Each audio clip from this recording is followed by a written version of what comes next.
So, ladies and gentlemen, please join me in welcoming Maggie Ardiente.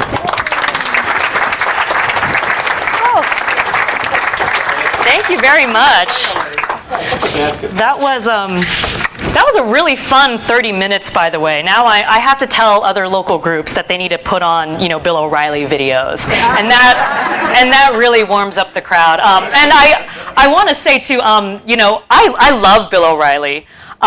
Because he keeps me employed, he keeps Roy employed, he keeps these groups growing. I mean, I say, the reason why the percentage of religiously unaffiliated is growing, it's because of Bill O'Reilly, actually. So keep him on Fox News. I like Fox News. Keep it there because you gotta hate on something.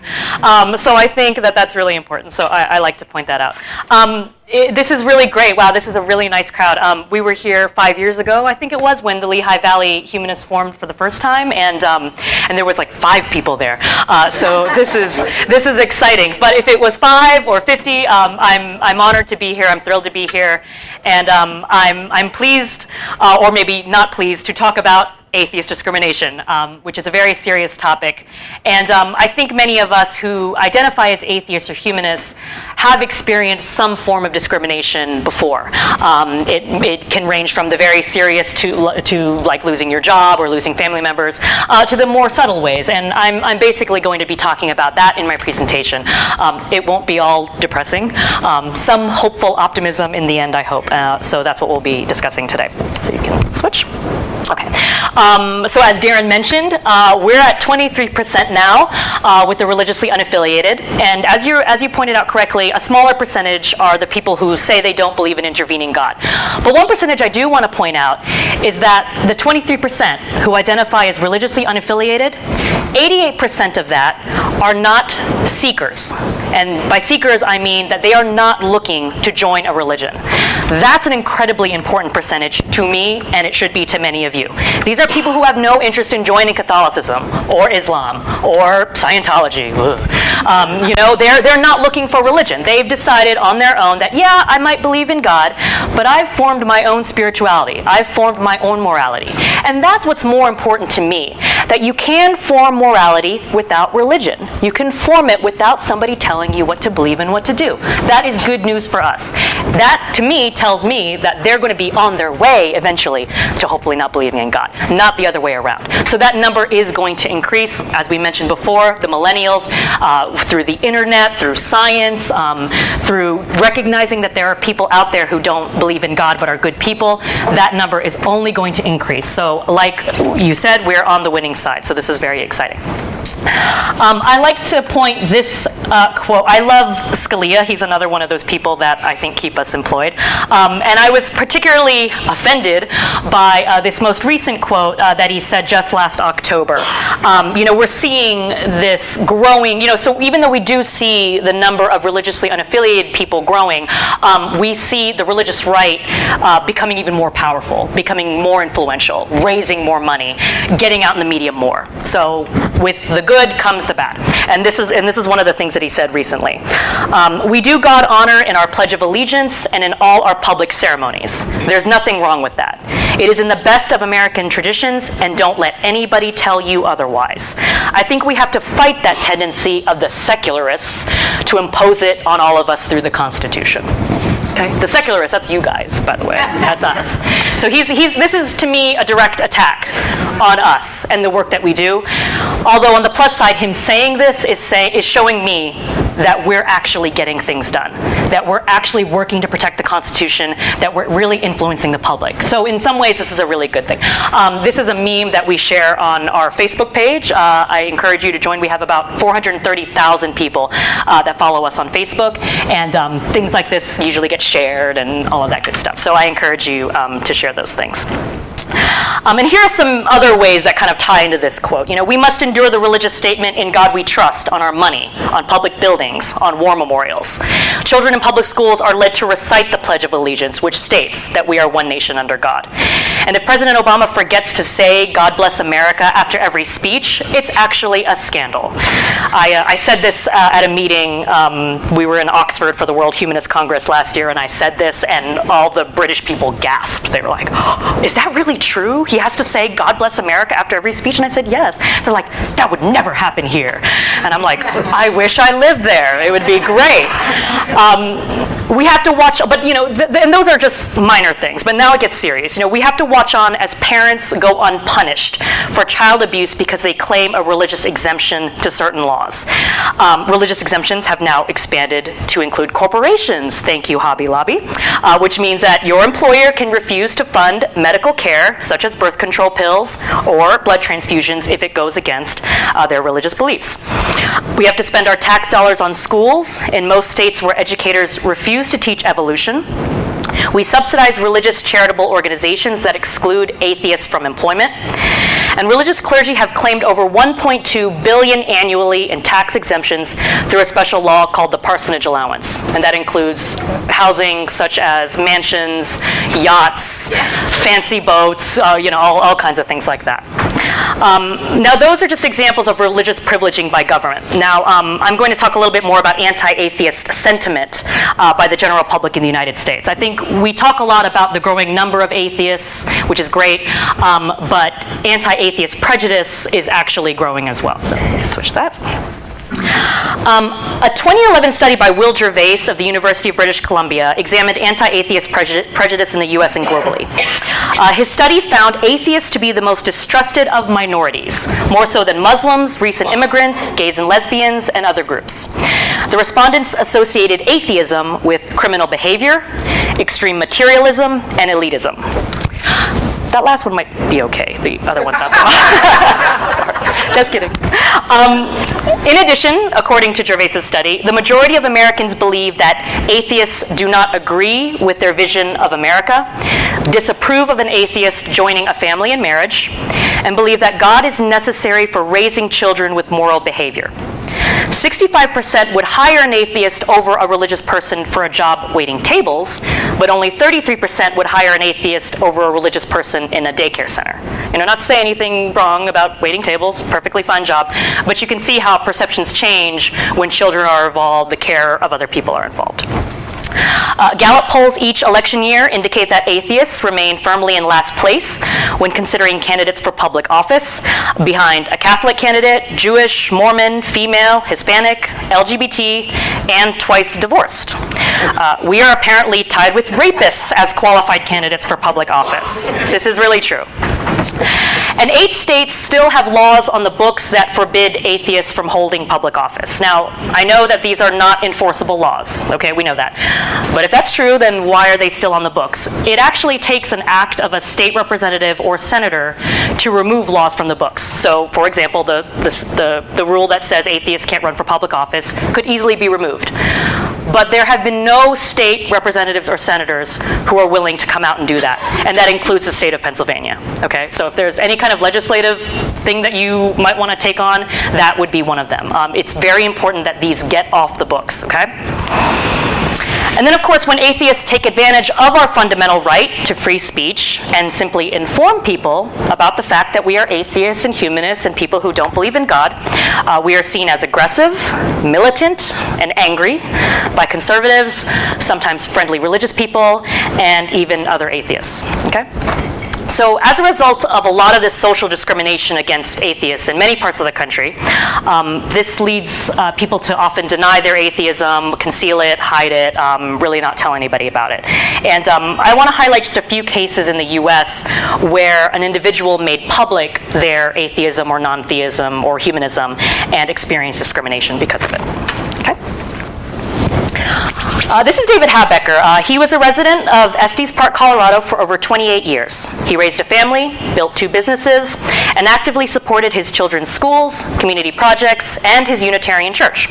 He was elected to the Estes Park Town Board 4 times, serving a total of 13 years as a trustee. In April of 2004, one of his fellow board members suggested the bi-monthly meetings start with the Pledge of Allegiance as a show of support for our troops. The board never discussed or voted on making this an official part of the meeting, but 2 meetings later, the mayor announced that a new policy would make it so. Now, Habecker joined in standing and reciting the pledge at that meeting and several meetings after, but he declined to say the words, "under God." After a few meetings, he decided that standing up for the pledge and pretending that he was going along with it violated his principles. In the July-August 2005 issue of the Humanist magazine, he stated, quote, "First of all, the pledge is demeaning. Our allegiance to this country should be assumed, just as our innocence of any crime.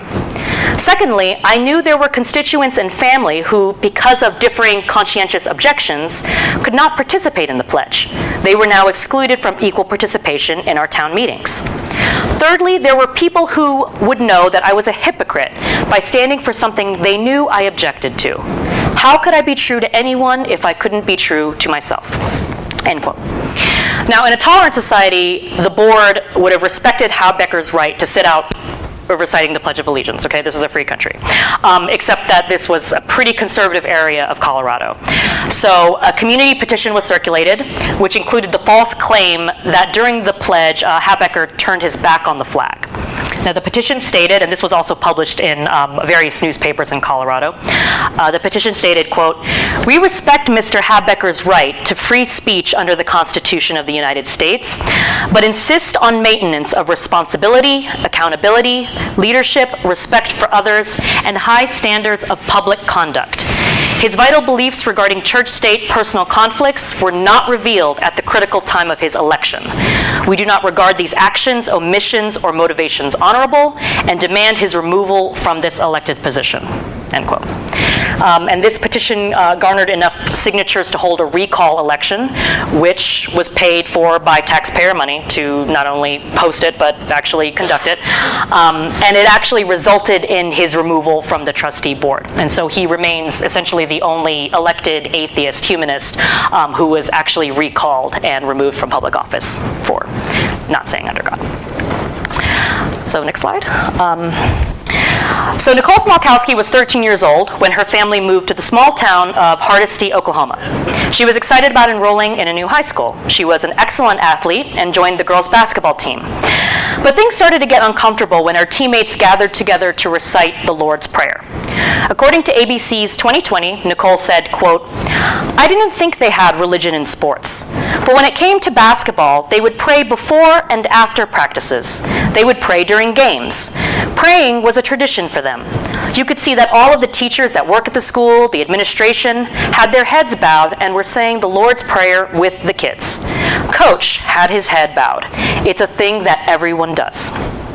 But when she was asked why she simply didn't go along, why she, even though she was an atheist, she just didn't go along with the crowd, she responded, quote, "I wouldn't do it because it's disrespectful to me. I think it's disrespectful to them. Why would they want an atheist in their circle saying the Lord's Prayer?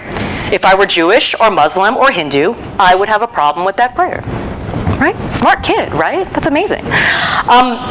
Now, after most of the school learned that she was an atheist, she was called a devil worshiper by other students, and a teacher told her, "This is a Christian country, and if you don't like it, get out." Eventually, Nicole was actually kicked off the team because she was seen as bad for team morale. And there were all kinds of other things, including a student claiming that she threatened to kill her. And basically, she experienced bullying for an entire year to the point where she actually had to be pulled out of school and homeschooled for the rest of high school. So that's her story. All right, next slide. Now, I think many of you know the story of Jessica Alquist. I think a lot of you folks know about Jessica Alquist. But for those of you who don't know, she was a 16-year-old student at Cranston High School in Rhode Island. In her high school, a banner called "The School Prayer" had hung in the school's gymnasium since 1963, which was a gift from the graduating class. The prayer begins with the words, "Our Heavenly Father," and ends with "Amen." Now, Jessica, knowing that this was a church state violation, sent a letter, notified the ACLU, and the ACLU sent a letter to the school to have it removed. But the Cranston School Committee really wanted to keep the banner. They did not want to get rid of it. They thought maybe they could modify it a little bit and avoid a lawsuit by the ACLU. So they held a few council meetings. Jessica attended all of them and insisted that the prayer needed to come down. And the lawsuit, eventually the committee voted to keep the banner in place, and so the ACLU filed a lawsuit like they said that they would.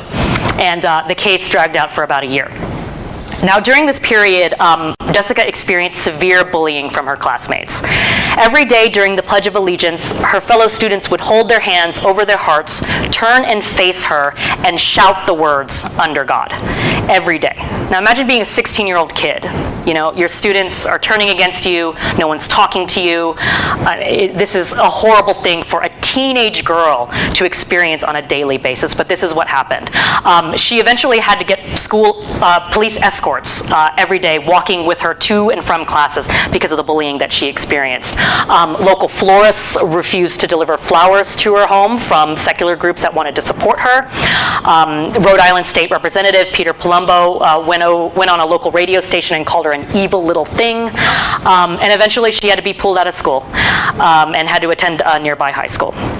Now, similarly to Jessica's story is a student named Damon Fowler, who was about to graduate his high school in Bastrop, Louisiana. And he learned that his school was planning to do a graduation prayer, a Christian prayer during graduation. And he, of course, also knew that this was a church-state violation. And he said that, he first informed the school. He said, look, this is a church-state violation. If you continue the plans to hold this prayer, I'm going to tell the ACLU, and then we're going to sue you. Now, interestingly enough, the school agreed. So they listened to Damon and they said, yes, you're right, this is a violation, we're going to cancel the prayer. They canceled the prayer. Great, right? Except then, all of a sudden, it got news. People knew that it was Damon Fowler that had reported on the prayer. And again, more discrimination. Other students threatened to beat him up. He received death threats from community members. One teacher, Mitzi Quinn, from Bastrop High, said, past atheists and other non-Christian religious groups respected the majority of their classmates and didn't say anything. And then Quinn even took a stab at Damon himself by saying, quote, what's even more sad is that this is a student who really hasn't contributed anything to graduation or to their classmates. Now, whether or not that's true, it's beyond the point. Okay, this is highly offensive that a teacher wasn't even supporting one of her students. And then on a personal note, Damon was actually kicked out of his home by his parents, who blamed him for the controversy surrounding the graduation prayer, and so he had to move to Texas to live with his brother. And then on top of that, the school decided at the very last minute to hold the Christian prayer at graduation anyway, that he could not attend because he refused to. So there's that. All right, next slide. Now, some of you may have heard about the Boycott the Pledge campaign. We started this campaign last year. It's our official campaign to remove "Under God" from the Pledge of Allegiance. We have decided that these words are discriminatory. It was not in their original version of the pledge, and we believe that a pledge without those words is more inclusive. It's more representative of everybody in the United States, and it is far more positive. So it's something that we started last year. A study commissioned by the AHA and conducted by an independent research firm confirmed that when Americans were aware of the history of the pledge, again, that the original version doesn't include the words "under God," that it was written by a socialist Baptist minister, and that those words often made humanists and atheists feel excluded and unpatriotic, then 34% of the American public agree with removing the words "under God" from the Pledge of Allegiance, which is not bad. 1 in 3, that's not bad. Now, compare that to a poll that was conducted around the same time by Lifeway Research, which is an evangelical research organization. They found that only 8% of the public agrees with taking "under God" out of the pledge. So it's kind of an interesting campaign. You know, I've been involved with AHA for 10 years now, and I know when I first started, AHA had tried to do a little bit of this work. I know Michael Newdow, who is an atheist activist, was doing this. And even within the atheist and humanist community, a lot of people did not agree with this. They said, you know, is this really important? It's just ceremonial deism. Is it really that big a deal to take on this? And it's really shifted a lot now that, you know, I've talked a little bit about some bullying cases related to the pledge. You know, I think we're getting a lot more people on board with this campaign. So this website is still up. It serves as a resource for students. We did YouTube ads because we know a lot of kids are on YouTube and they get get to watch a little, 5-second, commercial clip before they watch videos about cats and things like that. So they get to see this. So they get directed to this site. There's a card that they can download so that they can give it to their teachers if they ever experience problems when they try to boycott the pledge or sit down during the pledge. So it's a lot of great resources on that site. In just the past year alone, just since last January, over 33 letters have been sent on behalf of students who exercise their right to sit out the pledge. And I would say it's hundreds, but it's really countless more are participating in the boycott with positive experiences, So there are teachers who are aware of the law that not only do you have the free speech right, I mean, there's a Supreme Court case that allows you, it was a Jehovah's Witness case, I believe, right, that allows you to sit out during the Pledge of Allegiance. You don't have to stand. You cannot be taken out of the classroom during that period of time. You have the right to sit down. And so we're getting a lot of positive experiences, which is really great news. We get like a letter or two a day, really, from students that have been participating. But not all have been positive. Many students have experienced disciplinary action, such as day-long suspensions. The public shaming from teachers has particularly been bad. They range from teachers yelling at the students in front of other students, saying that they are disrespecting America and disrespecting military service members. One teacher in North Dakota physically lifted a student and made him stand during the pledge.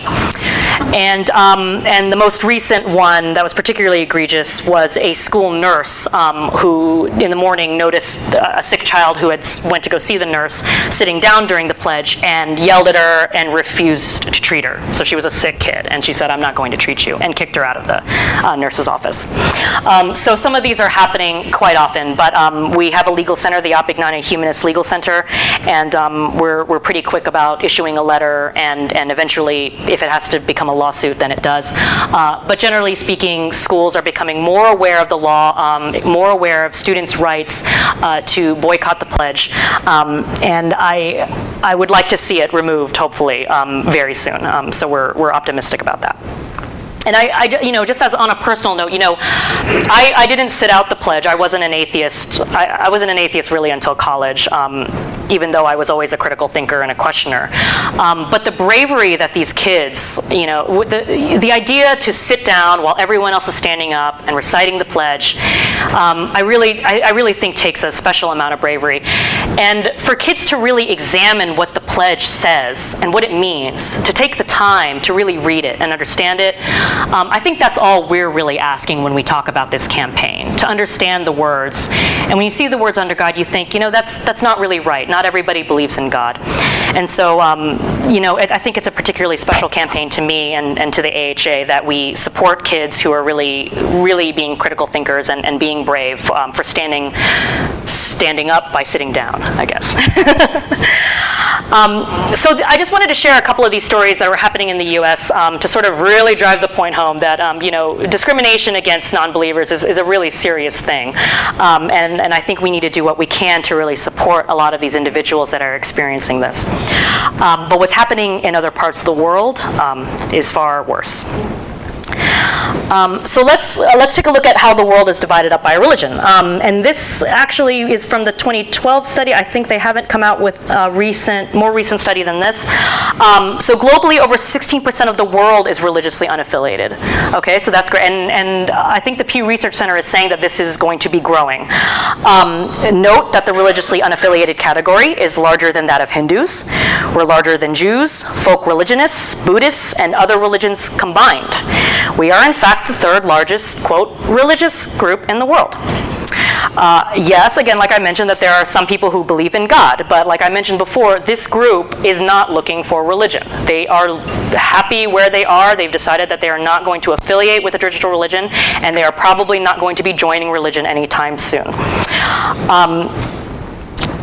Now, but the rejection of traditional religions, it's a pretty big deal, especially in theocracies around the world, and I think we know about that. And there are particularly very unsafe places for somebody who identifies specifically as an atheist. And I'd like to highlight just a few individual cases of harmful discrimination that has only recently been picked up in major media outlets. Alexander An in Indonesia is a non-believer.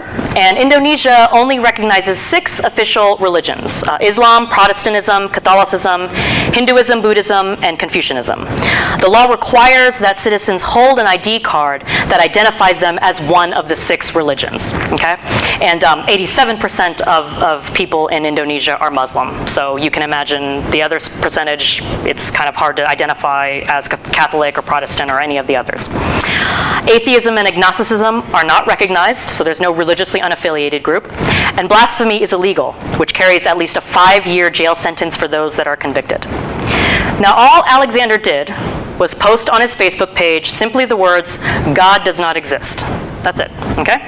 The next day, he was arrested at work and beaten by police. And he was later sentenced to 30 months in prison for the crime of, quote, inciting religious hatred or hostility.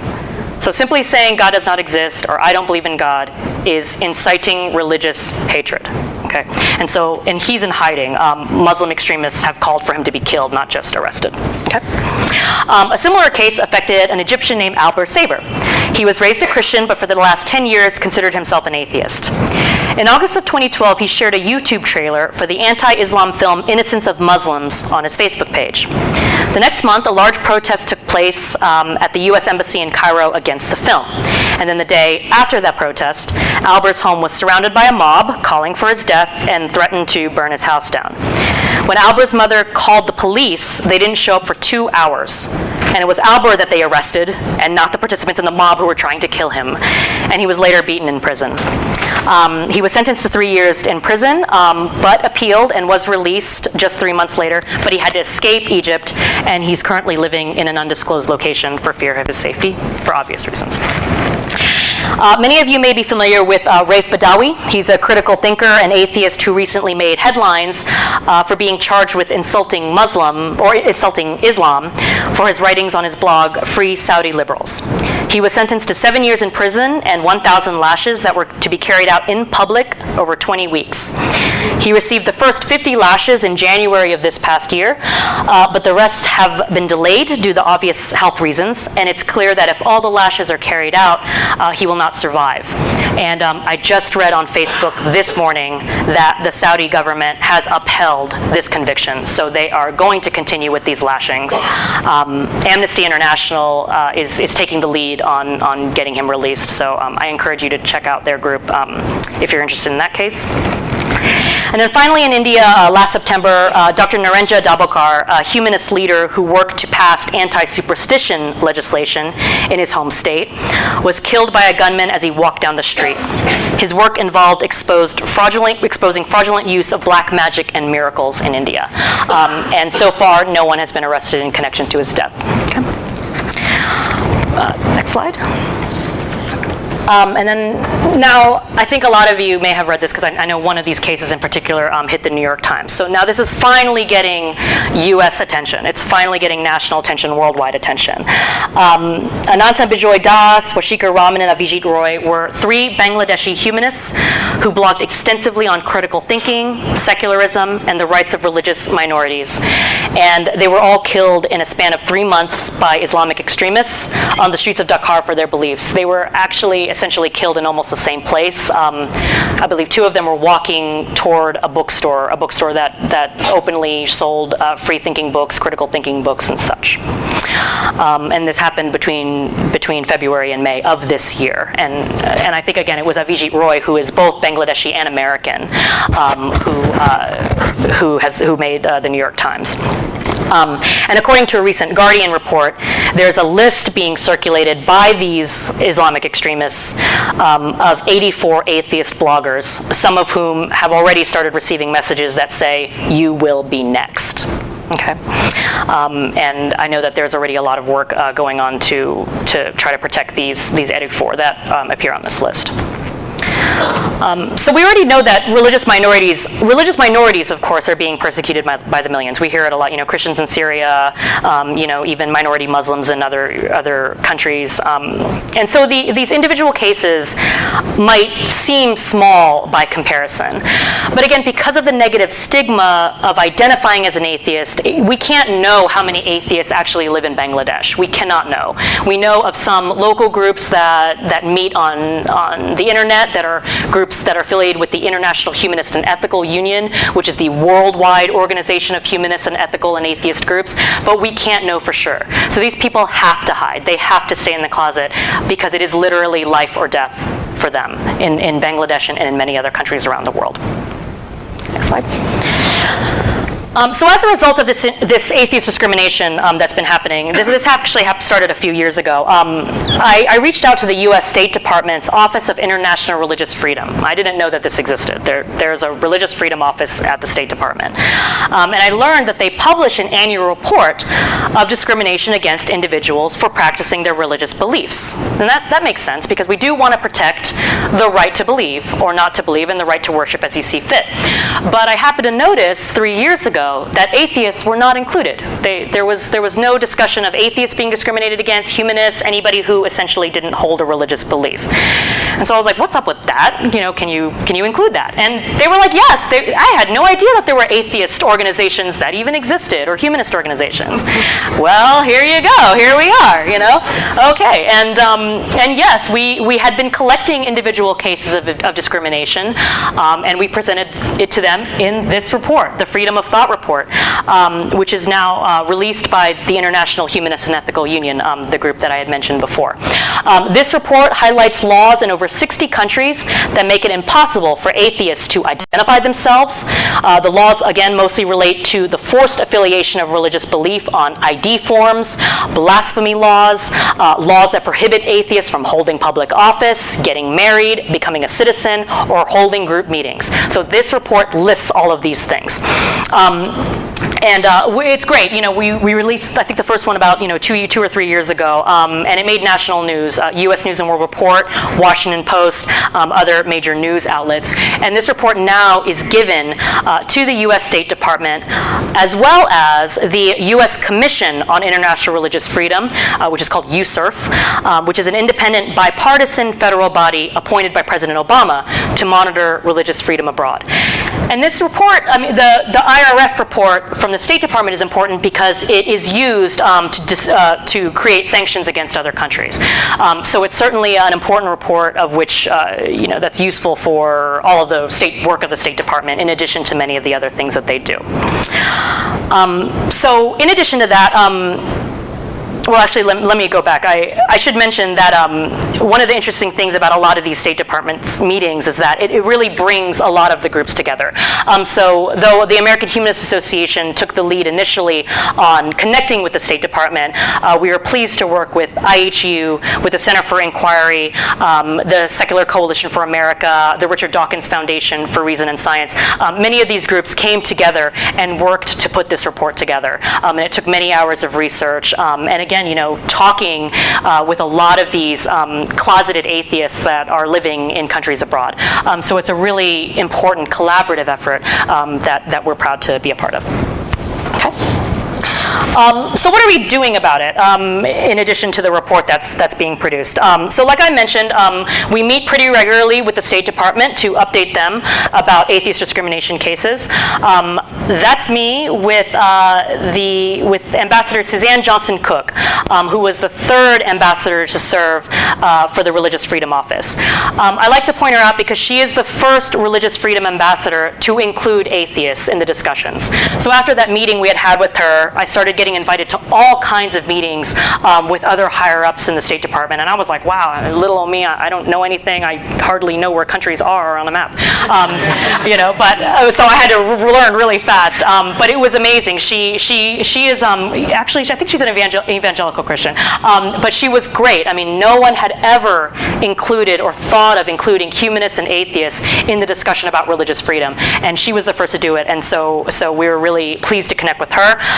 But since then, there's been a new ambassador appointed, Ambassador David Saperstein, who is a big supporter of church-state separation here in the United States. So he's an excellent person to be leading this department, and that's Roy with him, actually at David Saperstein's swearing-in ceremony at the State Department. So that was a really exciting event as well. We're also an active participant with the, in the International Religious Freedom Roundtable, which is a coalition of religious and secular organizations that work to protect religious freedom abroad. In 2013, I participated in the second annual IRF Freedom event on Capitol Hill as the sole non-religious member of the panel. And I took this opportunity to address members of Congress, USCIRF, and the State Department on the growing concern of atheist and humanist discrimination. I began my remarks by saying, the non-religious community must be a part of the discussion on religious freedom. After all, we're not all non-believers when it comes to religions other than our own, which is true. Atheists and humanists play a role in the fight for the freedom to believe and not believe. And I think it's important, a lot of the language that's been coming out of the State Department and these other groups, make sure to note the freedom to not believe. That had never happened before, so a lot of this work is coming from that. So our increased involvement with government officials is making a difference. Senate Secretary John Kerry has emphasized more than once, quote, the freedom to profess and practice one's faith, to believe or not to believe, or to change one's beliefs, that is a birthright of every human being.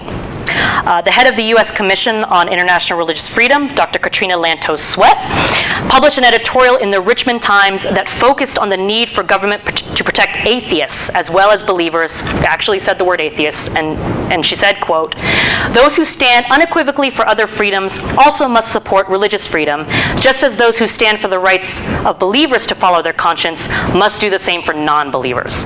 So it was an important editorial that really focused on non-believers. And then, of course, groups like Human Rights Watch, Freedom House, Amnesty International have all recently been writing blog posts and articles on the discrimination against atheists in particular. So we're now raising the attention of the general human rights community, particularly for our movement. Another thing I did, which I thought was really interesting, was I taught a class to foreign service officers at the State Department's Foreign Service Institute on atheists, humanists, and free thinkers in foreign policy. And again, similar to the work before, I'm alarmed that there are so many people who had no idea that humanists and atheists were organized, that there are national and international groups like you that exist. And so we need to do more. I mean, this is the reason why groups are so incredibly important, because there's still a huge population out there that don't know that we're around. And so we really need to work on that. And then finally, we're actually holding a congressional briefing in both the House and the Senate in 2 days, on Tuesday, to talk about the state of religious freedom as it relates to particularly the death of the Bangladeshi bloggers and the rights of atheists to live free from religion. So we've invited a lot of members of Congress to attend, so we'll see how that goes. And if you haven't yet told your member of Congress to attend, you can do that. Send an email, call them, and let them know that the briefing is happening on Tuesday, and that they're invited to come and learn about the humanist and atheist community and really talk about the growing concern that we have for the right to not believe. Okay, so how do we solve all this? How are we going to do it today? We're going to solve it right now. We're going to fix all the problems. Okay, no, it's actually going to take a lot of time. But here are some practical things that we all can do that this organization is doing and many others. We have to bring the fight to the courts. As I mentioned, we have a legal team. We have 2 full-time attorneys on staff, and we're actually going to be adding another one this summer, which I'm very excited about. Boy, there are so many church-state separation, people just really want to break the law. So we have to get in some help. So we're excited about that. We have, in addition to the 3 full-time attorneys we have on staff, we have over 100 pro bono attorneys across the country that helps us with various cases. And these cases, so if you do experience discrimination, if you see a church-state violation happening in your community, please let us know. We can help. And what's great about some of these lawsuits and cases is that in addition to protecting your rights and upholding the law, usually it gets a lot of media attention, which is kind of great bang for your buck. So in addition to the lawsuits, we actually get a lot of people who are aware again of the growing organized humanist movement. Something that is somewhat controversial sometimes, but I don't think so, is we have to work with religious organizations, okay? I know sometimes we kind of make jokes about religion, or, we make fun of things like that, and that's fine. We can do that here in safe spaces, which I think is really important. But we do, in order to get things done, we do have to work with religious organizations. I mentioned earlier the International Religious Freedom Roundtable Group. I have to sit in, a round table, literally a round table with, 20 other people. To my right is the head of the U.S. Council of Catholic Bishops, and to my left is the head of public policy for the Church of Scientology. I am not kidding, okay? And it's like the bar situation, really. And here we are, and, I know Sue Taylor, she's a great person, and I like to say that, like, they're great people, It's like what they say to atheists. Oh, atheist, oh, you're such a nice person. I said that to the Scientologists. Oh, you're Scientologist? Oh, you're such a nice person. I'm not gonna, I don't want to do that. That's a very bad thing to do. Just assume they're nice. But they're great, and we work together on international religious freedom. I don't agree with Scientology, but do I think that they should have a building and should worship Xenu or whatever is it? Thetans or something? I forget what they actually worship. Yes, they have the right to do that, and I support that. And so that's one of the things that we can work together to get things done. And we can't stand alone. When we stand alone, it will take forever to actually accomplish our goals. So I'm kind of in the favor of, I'd really like to see a lot of this change happen now. So I'm willing to do whatever it takes to make it happen. And when, especially, a lot of religious groups in particular are coming onto our side about under God and the Pledge of Allegiance, for example. I think Barry Lynn, who's the Reverend who heads Americans United for Separation of Church and State, and is a Methodist minister, I believe, supports the idea of under God, taking under God out of the pledge. So this is great. When we work together with groups, we can get a lot more done. So I encourage that. We, again, have to work with government officials. We have to work with elected leaders. You really have a lot of power. One of the things about living in D.C., taxation without representation, another really important cause that I hope people take on, is that you really have a lot of power. I lobby sometimes in D.C., but it takes a lot of effort to do that. I'm not their constituent. You're a constituent. Your senators and your representative has to listen to you. So when you tell them about things that you care about, it really matters. You can really get in the door and talk to them about that. And so you have to do that. Let them know that you're here. Let them know that you're an organized group. One thing I also want to point out is that we recently developed we connected political action committee, a PAC, called the Center for Free Thought Equality, and its sole purpose is to elect atheists and humanists to public office, okay, with funds. All right. So I encourage you to visit that website. It's called freethoughtequalityfund.org. So if you're ever looking to actually see more atheists and humanists holding public office, this is the PAC to support. So I encourage you to do that. I don't have to mention this because it sounded like you guys are already handling all of this great work. Providing supportive services to members of the community. Yes, social events, childcare services, charitable work, all the things that you guys are already doing. That is wonderful. And I speak to a lot of smaller groups, so it's really important that I tell them, you've got to do more than this lecture. The lectures are great. It's good for our minds. It's good to get people in the door when we talk about humanism. But people want to be social. They want to hang out. They want to meet people. They want to talk about non-atheist things, but with people whom share a lot of different beliefs and ideas. So it sounds like the Lehigh Valley Humanists is already doing that, and I applaud you, and please keep that going. And finally, we really need everyone to come out. Just like the LGBT movement learned, the more people knew of a person who was an atheist or a humanist, the more likely they are to support the equal rights of atheists and humanists here in the United States. We can take a page from that type of activism. Now, I don't encourage people to go, okay, I'm an atheist, and here's why you have to be an atheist, and here's all the books by Richard Dawkins, and you better read this and all this stuff. That atheist proselytizing. I know some people do that. That's great. I mean, if you want to do that, that's fine. But I'm not really advocating that, because all I think is that essentially just act like yourself and see you as a regular person, and they will be more supportive of atheists and your rights. And again, like I mentioned too, I think when we work with religious communities, it's kind of a turnoff when you tell them that their beliefs are dumb, or they kind of don't like that. Kind of like if they say to us, hey, you don't believe in God, that's really stupid. Well, you'd be turned off by that, right? Well, then let's not do it to them. Let's try to find ways in which we can work together, find common ground, and really try to get our goals accomplished together. So in conclusion, I kind of want to just, I mentioned these stories. I really want you to remember a lot of these stories. Think about your own cases of just, if you've ever been discriminated against, to think about that. I mean, I really want to drive this point home, how important it is to support national and local organizations. This is really a great movement to be involved in. We're growing, we're getting more influence, we're gaining more respect, and so it's quite exciting to be a part of this movement. I really encourage you to do that. And so I want to conclude with a quote that is particularly important to me and for many others. It's a quote by Harvey Milk.